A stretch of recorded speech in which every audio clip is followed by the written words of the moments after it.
तो मुंजिया मूवी की शुरुआत होती है 1952 से, जहाँ पर हमें गांव के अंदर फेस्टिवल होते हुए देखते हैं। उस फेस्टिवल के अंदर हम दो भाई बहनों को देखते हैं, जिसमें भाई का नाम गोटिया होता है। जहाँ पर गोटिया बहुत ही ज्यादा गुस्से में था, क्योंकि उसको अपने से 7 साल बड़ी लड़की मुन्नी से लगन करना था, यानी कि शादी करनी थी। लेकिन ऑब्वियसली इस चीज के लिए उसके परिवार वाले या फिर कोई भी राजी नहीं होता, जिसके चलते वो अपनी बहन को चटोकवाड़ी में लेकर जाता है, वो भी एक बीच के किनारे से, ताकि वो वहाँ पर पीपल के पेड़ के नीचे एक रिचुअल कर सकेगा, जिससे कि उसको मुन्नी मिल जाएगी।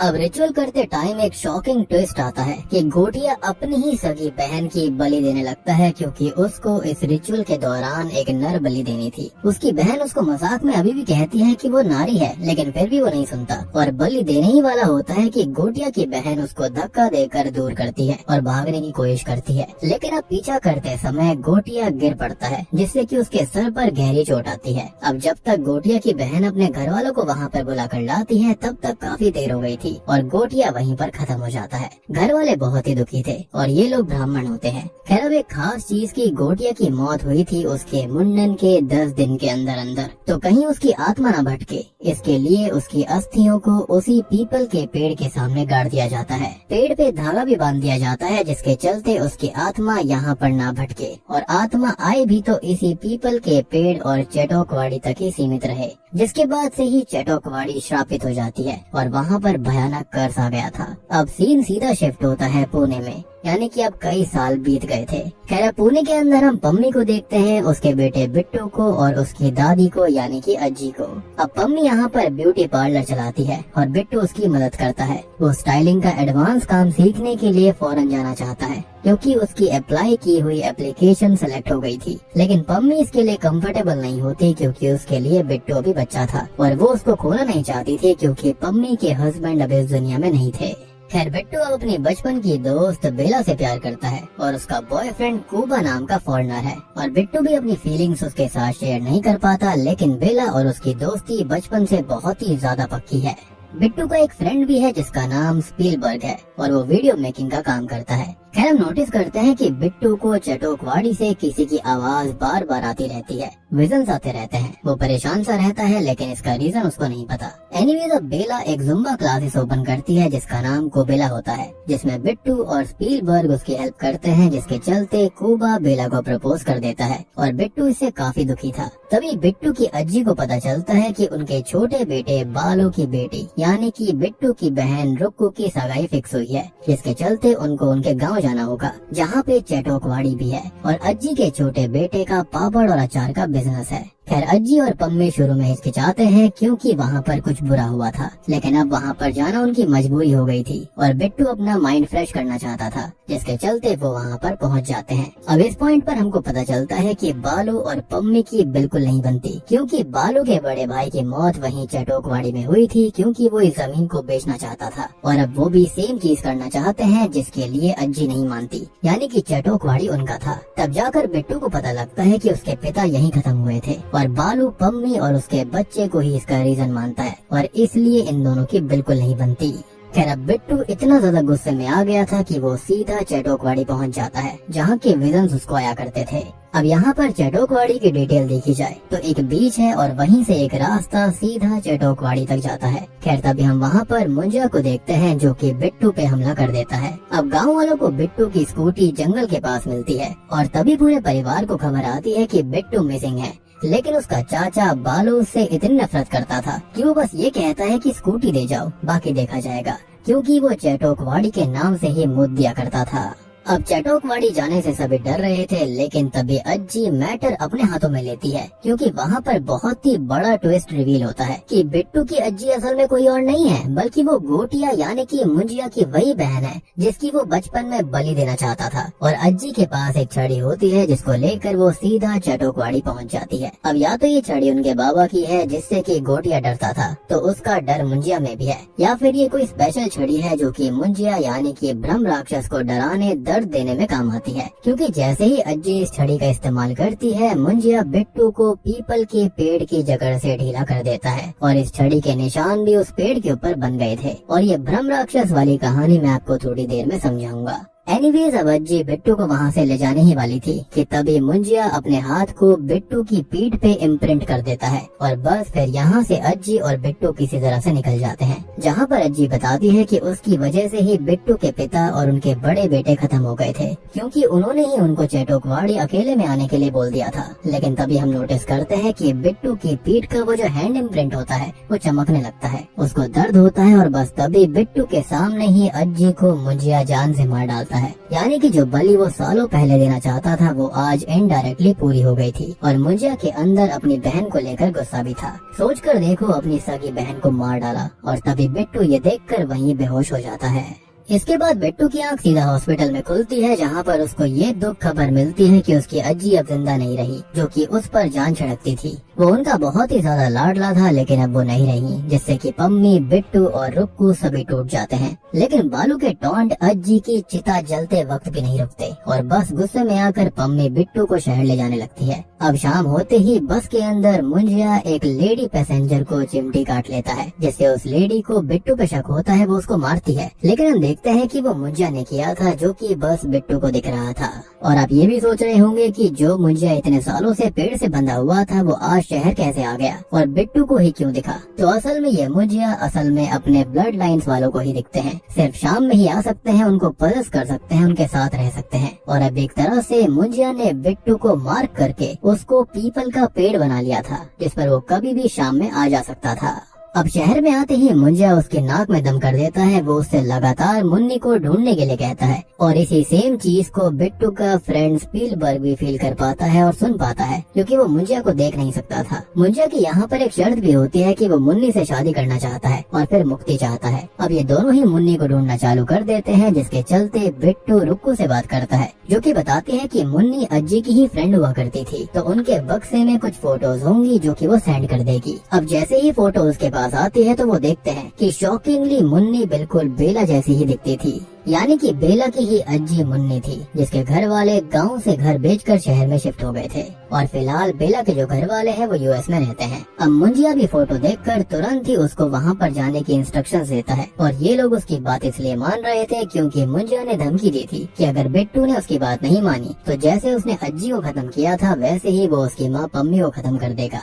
और डर के मारे बेचारा बिट्टू उसकी बात मान लेता है। अब ये बेला के यहाँ जाते हैं, जहाँ पे मुन्नी बहुत ही बूढ़ी हो चुकी है, जिसको देखकर मुंजिया घिन करने लगता है, क्योंकि अब वो सुंदर नहीं रही थी। खैर अब बेला वहाँ पर आ जाती है, जो कि बिट्टू को उसके लॉस के लिए यानी कि अज्जी के लिए गले लगाती है और वो बिट्टू को बताती है कि उसके बॉयफ्रेंड कूबा ने उसे शादी के लिए जो प्रपोज किया था ना, उसके लिए उसने मना कर दिया क्योंकि उसको इंडिपेंडेंट रहना है। लेकिन अब तभी हम ये देखते हैं कि बेला की शक्ल मुन्नी से तो मिल ही रही थी, तो मुंजिया उस पे फिदा होकर ये कहता है कि उसको बेला से ही लगन यानी कि शादी करनी है। अब मुंजिया पूरा प्लान बताता है कि उनको चेटोकवाड़ी में ही बेला को लेकर आना होगा, उसका सैक्रिफाइस करना होगा, जिसके बाद ही मुंजिया आजाद हो पाएगा। लेकिन बिट्टू इससे शॉक हो जाता है क्योंकि वो तो बेला से इतना प्यार करता था, लेकिन अल्टीमेटली उसको इस बात के लिए मानना पड़ता है, अदरवाइज उसकी माँ को भी मरना पड़ता। खैर अब ये दोनों ही जाते हैं सीधा कटप्पा के पास। जस्ट किडिंग, ये जाते हैं एल्वेस करीम प्रभाकर के पास में, जो कि भूत भगाने में एक्सपर्ट होता है। हैंड ऑफ गॉड उसके पास था, लेकिन बिट्टू को इन सब पर विश्वास नहीं होता। सिर्फ यहाँ पर स्पीलबर्ग ही था जिसको यकीन था। लेकिन जैसे ही स्पीलबर्ग बिट्टू की पीठ पे मुंजिया का हैंड इम्प्रिंट उसको दिखाता है, तो प्रभाकर तुरंत ही बोलता है कि अयो मुंजिया, क्योंकि वो पहले 4 मुंजिया को हरा चुका था। और तब जाकर हमें मुंजिया का डिटेल दिया जाता है कि अगर कोई ब्राह्मण लड़का जिसकी उम्र 10 साल से कम की रही हो और अगर उसकी मौत उसके मुंडन होने के 10 दिन के भीतर ही हो जाती है, तो जो ऐसे लड़कों की आत्मा होती है वो मुंजिया बनती है।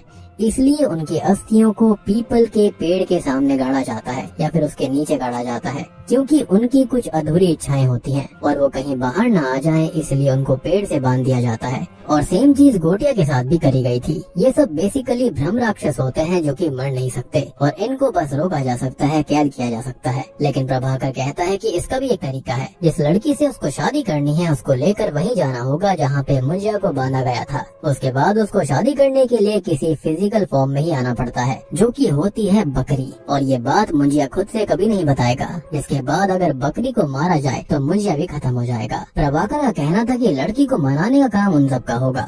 तभी गांव में हम नोटिस करते हैं कि रुक्कू की सगाई टूट गई थी क्योंकि अज्जी के देहांत के चलते अब शादी नहीं हो सकती थी। और सबसे बड़ी बात कि यहाँ पर जो स्पीलबर्ग होता है वो रुक्कू को पसंद किया करता था। तो यहाँ पर अब उन दोनों को आइडिया आता है कि वो लोग बेला को वहाँ पर उसके जुम्बा क्लासेस के शूट के लिए लेकर जाएंगे और मुंजिया का खात्मा कर देंगे, जिसके चलते पम्मी, प्रभाकर, बेला, बिट्टू और स्पीलबर्ग समेत सारा क्रू जो होता है वो वहाँ पर पहुँच जाते हैं। रीजन बीइंग कि रुक्कू के नाम गाँव वाला घर था और बिट्टू के नाम शहर वाला। और बालू भी यहाँ पर कुछ नहीं कर पाता, उसको मजबूरी में इनको रहने देना पड़ता है। खैर शूट वगैरह काफी अच्छे से होता है और ये सॉन्ग जो आता है ना वो भी काफी बढ़िया था, जो कि अरिजीत सिंह ने गाया है, जिसका नाम है तेनू खबर नहीं।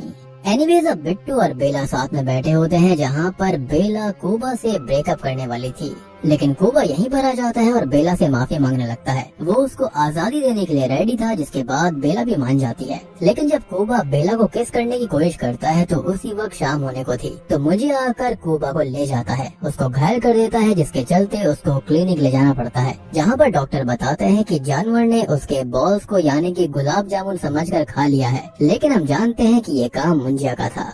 अब इस चीज से बेला बेहोश हो गई थी क्योंकि उनका फ्यूचर ही खत्म हो गया। अब बिट्टू और स्पीलबर्ग मुंजिया को शांत करने की कोशिश करते हैं, लेकिन तभी वहाँ पर रुक्कू भी आ जाती है, जो कि मुंजिया को देख सकती थी क्योंकि वो भी सेम ही ब्लड लाइन की है। और बस अब ये तीनों प्लान करते हैं कि मुंजिया को अब खत्म करना ही पड़ेगा, उसे रोकना पड़ेगा। खैर प्रभाकर इनको सब बताता है कि इनको एक बकरी लानी पड़ेगी, जिसके माथे पर एक स्पेशल चिन्ह बनाकर मंत्र पढ़ने होंगे और मुंजिया को बकरी के शरीर में आमंत्रित करना पड़ेगा। और ये साइन बिट्टू के खून से बनेगा, जो कि होता है एक Z और उसके बीच में एक और लाइन। लेकिन इस साइन को बनाने में कोई भी गलती नहीं करनी है और न ही किसी और के शरीर पर या माथे पर ये बनाना है, अदरवाइज गड़बड़ हो जाएगी। खैर अब ये सब लोग बकरी लाते हैं और बेला को दारू पिला के वहाँ चटोकवाड़ी वाले पीपल के पेड़ के नीचे ले आते हैं।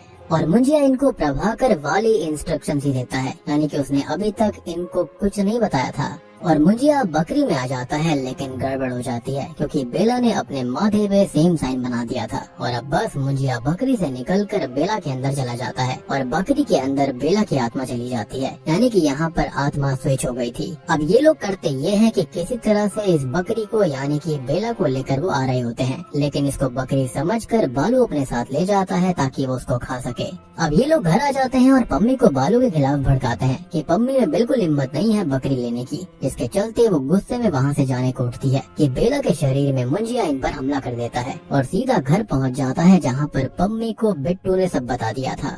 लेकिन तभी प्रभाकर वहाँ पर आ जाता है क्योंकि इन्होंने उसको पहले ही सब बता दिया था। वो नमक का इस्तेमाल करके मुंजिया बेला को सर्कल में ही बांध देता है। स्पीलबर्ग और रुक्कू उस पर नजर रख रहे थे, लेकिन तभी स्पीलबर्ग को बहुत तेज सुसु आने लगती है, जिसके चलते वो वहाँ पर पास में ही चला जाता है और बाकी बेला को ढूंढने यानी कि उस बकरी को लेने जाते हैं।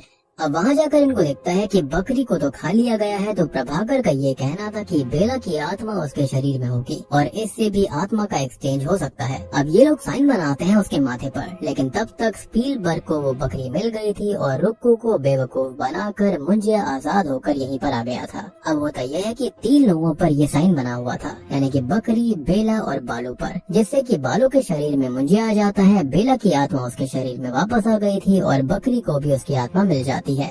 अब बालू के शरीर में मुंजिया सब पर हमला करता है और प्रभाकर को भी दूर फेंक देता है और फिर बेला को लेकर सीधा निकल पड़ता है चटोकवाड़ी की तरफ। तभी बिट्टू को अपनी अज्जी की आत्मा दिखाई देती है, जो कि उसको ये कहती है कि अब मैनअप होने का टाइम आ चुका है, यानी कि हवा के झोंके को तूफान बनने का वक्त आ गया था। और वो छड़ी भी समुद्र से बाहर अचानक प्रकट हो जाती है, एज इफ की अज्जी की आत्मा उसकी हेल्प कर रही थी। फाइनली अब बिट्टू पीपल के पेड़ के पास पहुंच जाता है और इस छड़ी से खूब सारे वार मुंजिया पे करता है और अब उसकी आत्मा को सेम साइन बनाकर प्रॉपर्ली पेड़ से अटैच करता है। बालू भी इससे आजाद हो गया था, लेकिन वो ये सब देखकर डर कर वहाँ से भाग जाता है क्योंकि वो एक बुज़दिल इंसान था। मतलब अब मुंजिया पेड़ के अंदर था, लाइक पेड़ मुंजिया का शरीर बन गया था, जिससे कि उसको ज्यादा ताकत मिल जाती है। यानी कि अब मुंजिया जो था वो पेड़ को ऐसा इक्विपमेंट की तरह, एक हथियार की तरह इस्तेमाल कर सकता था। वो पेड़ की जड़ों से यहाँ पर इन दोनों पर ही हमला कर देता है। लेकिन तभी होता यह है कि जो बेला होती है वो मुंजिया के ऊपर तेल डाल देती है, जो कि ये लोग मुंजिया के लिए पहले लेकर आए थे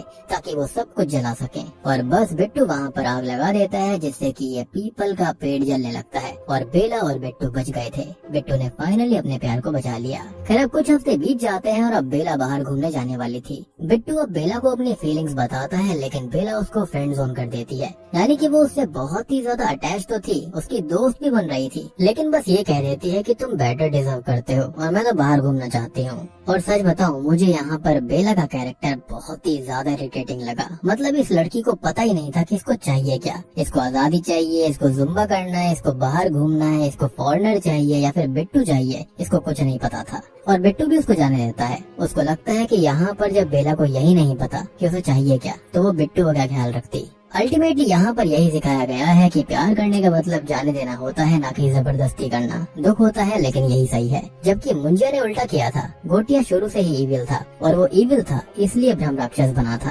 खैर मूवी के एंड में हम देखते हैं कि चटोकवाड़ी को काटा जा रहा था क्योंकि उस जगह को एक बिल्डर ने खरीद लिया। सेम चीज बालू ने भी बहुत पहले कही थी कि वो इसको बेचना चाहता है, जैसे कि उसका बड़ा भाई भी बेचना चाहता था। और अब अज्जी के मरने के बाद उसके पास राइट्स आ गए होंगे। साथ ही साथ हम ये भी देखते हैं कि अब जो बालू होता है वो बिल्कुल पगला सा हो गया था। वो अपने ऊपर पानी डलवाता है कि वो सूखने वाला है।